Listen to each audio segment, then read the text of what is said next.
Finally, Admiral Stone made his decision. "Attention, refugee fleet," he said into the communications array. "This is Admiral Marcus Stone of the Solar Defense Force.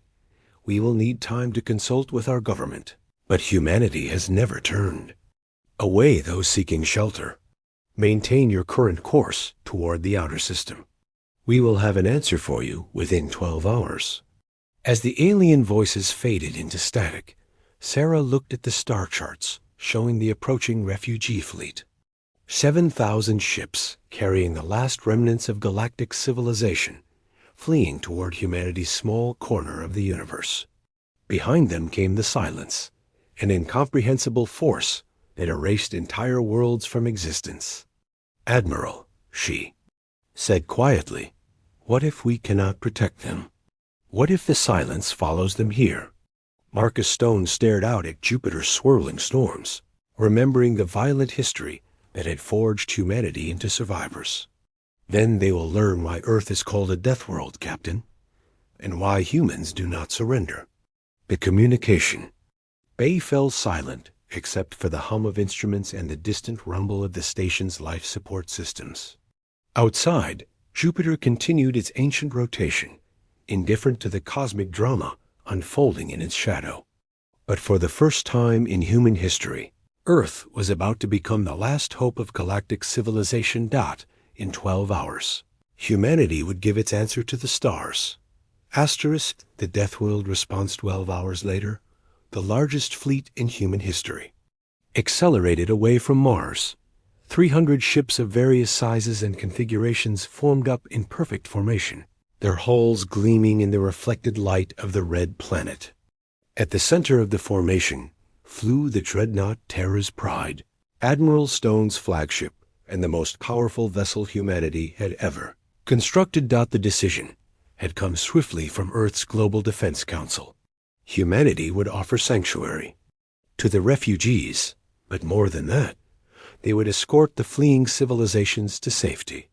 It was a bold move for a species that had only achieved interstellar travel 15 years ago. But as President Martinez had said in her address to the United Nations, "We will not stand by while genocide unfolds in our cosmic neighborhood." Commander Jake Torres stood in the briefing room aboard the assault carrier New Angeles, addressing his Marine battalion. Jake was a veteran of the Titan campaign, a stocky man with brown skin and intense dark eyes that missed nothing. His battalion represented the best of Earth's military forces, soldiers trained in the brutal environment of Luna's combat ranges and the zero-gravity battlefields of the asteroid belt. "Listen up, Marines," Jake said, his voice carrying the authority of someone who had led troops through hell and brought them home. "We are about to encounter something no human has ever faced before. The aliens call them the Silence. They do not fight like any enemy we have trained against. They do not use conventional weapons or tactics. They simply erase things from existence." The Marines listened with grim attention. These were men and women who had volunteered for the most dangerous assignments in human space. They had fought pirates in the outer system, battled corporate security forces during the Mars uprising, and survived combat operations that would have broken weaker soldiers. But this was different. Our xenobiologists believe that human neural patterns might provide some resistance to their abilities, Jake continued. Our minds were shaped by millions of years of survival on the most dangerous planet in known space. Where other species learned cooperation and harmony, we learned to fight, adapt, and survive against impossible odds. That experience might be our greatest weapon. Lieutenant Amy Rodriguez sat in the front row, her pilot's uniform bearing the insignia of the 44th Mech Squadron. She was 26 years old with short black hair and the reflexes of someone who had been piloting combat mechs since she was 18. Her machine, a 15-meter-tall weapon of war called Earthshaker, was loaded in the carrier's deployment bay along with 49 others. "What about the refugees, sir?" Amy asked. "How do we protect 200 million beings while fighting something that can erase star systems?" Jake nodded at the question, That is where our tactics come in, Lieutenant. Other species try to fight the silence with orderly formations and predictable strategies. We are going to do what humans do best. We are going to improvise, adapt, and hit them where they do not expect it. The human fleet reached the rendezvous point 18 hours later. What they found there defied easy description. 7,000 ships of dozens of different designs filled the space around a dead star. Some vessels were elegant curves of crystal and light belonging to species that valued beauty even in their spacecraft. Others were massive geometric constructs built by hive minds with thought in mathematical perfection. Still others defied any human understanding of engineering, their forms shifting and flowing like liquid metal. Admiral Stone studied the refugee fleet from the bridge of Terra's Pride. Next to him stood Dr. Vasquez, who was recording everything for the Xenobiological Archives. This was the largest gathering of alien species in recorded history, and possibly the last. "Admiral," reported the communications officer, "we are receiving a transmission from the lead refugee vessel." The main screen flickered to life, showing the interior of an alien bridge. The being that appeared was unlike anything in humanity's limited contact files. Zephyr 9 stood 3 meters tall, its body composed of what looked like living crystal that refracted light into rainbow patterns. Its face, if it could be called that, was a complex arrangement of geometric shapes that somehow conveyed intelligence and emotion. "Humans of Earth," Zephyr 9 said, its voice carrying harmonics that human ears were not designed to process. "We are grateful beyond words for your offer of sanctuary, but I must warn you of what approaches. Our long-range sensors detect the silence moving toward this system. They will arrive within hours." Behind the crystalline being, Stone could see other aliens working at incomprehensible control stations. A mantis-like creature with 4 arms manipulated holographic displays. A being that looked like living shadow moved between consoles. And there, in the background, was something that made Stone's breath catch. It was an alien that looked almost human. Same basic body shape, same proportional limbs, even similar facial features. But its skin was pale blue, and its eyes held depths that spoke of an ancient civilization. "Who is that?" Stone asked, pointing at the human-like figure. "That is Ambassador Keth Prime of the Anthropic Collective," Zephyr 9 replied. "His species evolved on a world similar to yours. They call it a death world, I believe is your term. His people might understand your tactics better than most." Before Stone could respond, alarms began sounding throughout the refugee fleet. The space around them seemed to ripple, like water disturbed by a stone. Stars began disappearing from the stellar background, not exploding or dimming, but simply ceasing to exist as if they had never been there at all. "The silence has found us," Zephyr 9 said, its crystalline form dimming with fear. They came from nowhere and everywhere at once. The silence were not ships or beings in any conventional sense. They were tears in reality itself, dark wounds in space-time that hurt to look at directly. Where they passed, the very concept of existence seemed to weaken and fade. "All ships, battle stations," Admiral Stone commanded. "Human vessels, implement protocol chaos. Show these things what Deathworlders can do." The human fleet scattered in all directions, abandoning any pretense of formation or order. This was protocol chaos, a battle doctrine developed specifically for fighting incomprehensible enemies. Instead of trying to understand their opponent, human forces would act with complete unpredictability, making tactical decisions based on instinct and improvisation rather than logic. Commander Torres watched from the New Angeles as his Marines prepared for deployment. The carrier's launch bays opened, and 50 combat mechs dropped into space. Amy Rodriguez's Earthshaker led the formation, its weapon systems powering up as it accelerated toward the nearest silence entity. "All mechs, listen up," Amy said over. The squadron channel. These things eat organized thought patterns. So do not think. Act on instinct. Trust your training and your guts, not your head. A mechs hit the silence like a swarm of angry hornets. Amy's Earthshaker opened fire with its particle cannon, the energy beam passing through the dark entity without effect. But something unexpected happened. Where the beam passed through the silence, reality seemed to stabilize for a moment, as if human aggression somehow strengthened the fabric of space-time. Asterisk. The shattered alliance, the monitoring station, drifted silently in Jupiter's shadow, its massive solar arrays catching the distant glow of the sun. Deep Space Station Galileo had been humanity's ears to the galaxy for 3 years now, ever since first contact with the Galactic Trade Consortium. Captain Sarah Chun sat at her console in the communications bay, her fingers dancing across holographic displays as she filtered through the usual interstellar chatter. Sarah was a small woman with sharp eyes and graying hair tied back in a practical knot. She had spent 15 years in Earth's Space Navy, working her way up from a junior technician to one of the most respected communications officers in the fleet. Tonight felt different, though. The usual merchant vessel signals and diplomatic transmissions had grown sparse over the past week, replaced by an unsettling quiet that made her skin crawl. The station hummed around her as the night shift continued their routine work. Through the observation windows, Jupiter's great red spot swirled in its eternal dance, a reminder of the violent forces that shaped their solar system. Sarah took a sip of her coffee and adjusted the long-range receivers one more time.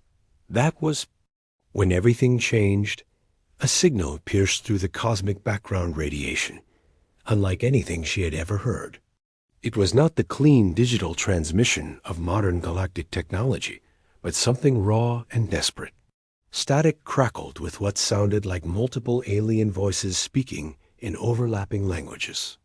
Sarah's training kicked in immediately. She activated the recording systems and began running the signal through the universal translator. The first voice that came through clearly belonged to a species she recognized from the diplomatic files. The Xanthari were known for their calm, measured communication style, but this voice was anything but calm.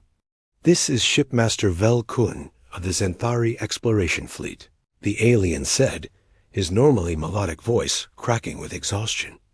"We are transmitting on all emergency frequencies. The Celestial Alliance is broken. 47 worlds have gone silent.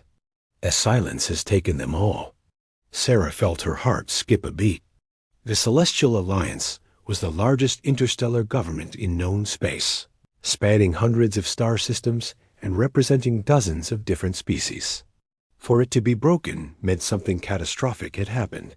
More voices joined the synth transmission, a clicking insectoid language that the translator identified as Cytherian.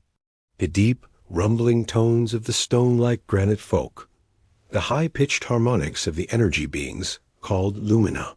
All of them spoke with the same desperate urgency. "Unknown vessels in Sol System," another voice said, this one belonging to a species Sarah did not recognize. The translator marked it as crystalline in origin. "This is Collective Leader Zephyr 9 of the Crystal Harmony. We know your species is new to galactic civilization. We know you have had limited contact with the greater community. But we beg you to listen." Sarah pressed the emergency alert button. Red lights began flashing throughout the station as klaxons wailed. Within minutes, Admiral Marcus Stone burst into the communications bay. He was a tall man with steel-gray hair and eyes that had seen too much combat during Earth's resource wars. Scars covered his hands from old battles, and his jaw was set in the grim expression he wore when facing serious threats. "What do we have?" "Captain?" Stone asked, his voice cutting through the alarm sounds. Sarah played the recording from the beginning. As they listened, more alien voices added their testimonies to the growing chorus of desperation. The story that emerged was terrifying in its scope. The silence had appeared 3 months ago at the edge of the Veil Nebula. At first, they were dismissed as another of the galaxy's many mysterious phenomena. Space was full of strange energy, readings and unexplained signals that usually turned out to be natural cosmic events. But then entire star systems began going dark, not destroyed, not conquered, simply gone, as if they had never existed at all. The hegemony worlds were first, reported a mechanical voice that belonged to the AI collective known as the Network. 17 billion organic and synthetic minds vanished without trace. No debris, no energy signatures, no quantum echoes. They exist in our records, but reality itself seems to have forgotten them. Admiral Stone listened with growing horror. As the reports continued, the silence moved through space in a pattern that defied understanding. They did not travel faster than light in any conventional sense. Instead, they seemed to slip between dimensions, appearing wherever they chose without warning. When they arrived at a star system, everything living simply ceased to exist. We tried to fight them, continued Zephyr 9, the crystalline being who seemed to be coordinating the refugee fleet. The Alliance sent our greatest warships. The Xanthari deployed their reality-bending technology. The Catherian Hive mobilized 1 million warrior drones. Nothing worked. Our weapons passed through them like they were not there. Their presence simply erased our people. Dr. Elena Vasquez had joined them in the communications bay. She was Earth's leading xenobiologist, a woman in her 40s with brown skin and intelligent dark eyes. She had been instrumental in establishing diplomatic relations with the first alien species humanity encountered. Now she listened to the transmissions with growing fascination and fear. "Admiral," she said quietly, "if what they are describing is accurate, we are dealing with entities that exist partially outside normal space-time. They might be multidimensional beings that can manipulate the fundamental structure of reality itself." The alien voices continued their desperate plea. They described refugee fleets scattered across the galaxy, carrying the last survivors of dozens of civilizations. Some had been fleeing for weeks, jumping from system to system as the silence pursued them. Others had been running for months, watching their fuel supplies dwindle as they searched for somewhere safe to hide. "We request sanctuary in your system," Zephyr 9 said, the crystalline being's voice taking on a formal tone despite the desperation. Underneath, "We know humanity controls only one star system. We know you are a young species with limited resources. But we have nowhere else to go. The silence consumes everything in its path. Only the very edge of the galaxy might be safe, and your soul system lies along our projected escape route." Admiral Stone looked at the star charts displayed on the main screen. The Veil Nebula was 3 light-years away from Earth's outer colonies. If these refugees were telling the truth about the silence, humanity was directly in the path of whatever force had shattered galactic civilization. "How many ships are we talking about?" Stone asked. 7,000 vessels carrying approximately 200 million beings, came the immediate reply. "We represent what remains of the Celestial Alliance. We have civilian transports, research vessels, and a small number of military ships. We can offer technology and knowledge in exchange for temporary shelter." Sarah watched the Admiral's face as he processed this information. 200 million alien refugees wanting to enter human space. It was an unprecedented situation that would require decisions far above her pay grade. "We need to contact Earth immediately," Stone said. "Get me a priority channel to Solar Defense Command." As Sarah began establishing the connection, another voice joined the alien transmission. This one was different from the others. Where the previous speakers had shown fear and desperation, this new voice carried an undertone of something else: curiosity. "Humans of Soul System," the voice said, its translator signature indicating it belonged to a species called the Observers. "We have been monitoring your communications. Your neural patterns are ... unusual. Most galactic species evolved on stable, peaceful worlds. Their minds follow predictable patterns. But your thought processes show chaos, adaptation, and survival instincts we have not encountered before." Dr. Vasquez leaned forward with interest. "They are talking about our evolutionary background," she explained to the Admiral. "Earth is what galactic civilization calls a death world. Our planet tried to kill us for millions of years through ice ages, volcanic eruptions, predators, diseases, and natural disasters. Most alien species evolved on garden worlds where survival was easier." "What are you suggesting?" Admiral Stone asked the Observer. "The silence feeds on ordered thought patterns," came the reply. "Peaceful civilizations with predictable neural structures are easily consumed. But chaotic minds shaped by constant danger and adaptation, might prove indigestible. You may be our only hope of resistance." The transmission continued for another hour as more refugee ships added their voices to the growing chorus. They described technologies beyond human understanding, art forms that spanned multiple dimensions, and philosophical concepts that challenged the very nature of existence. But underlying it all was the same desperate plea for sanctuary. Asterisk. "Did you see that?" Amy called out. "Our weapons are not hurting them, but we are doing something." Dr. Vasquez watched the battle from the Terra's Pride sensor suite, her instruments recording data that would revolutionize humanity's understanding of physics. "Admiral," she said excitedly, "the human neural patterns are not just resistant to the reality erasure effect. We are actually reinforcing local spacetime through our presence." The explanation came from an unexpected source. Ambassador Keth Prime had somehow managed to establish a communication link with the human flagship. His blue-skinned face appeared on the screen, showing features that were both alien and familiar. "Your species thinks in chaos," he said, his voice carrying an accent that reminded Stone of old Earth languages.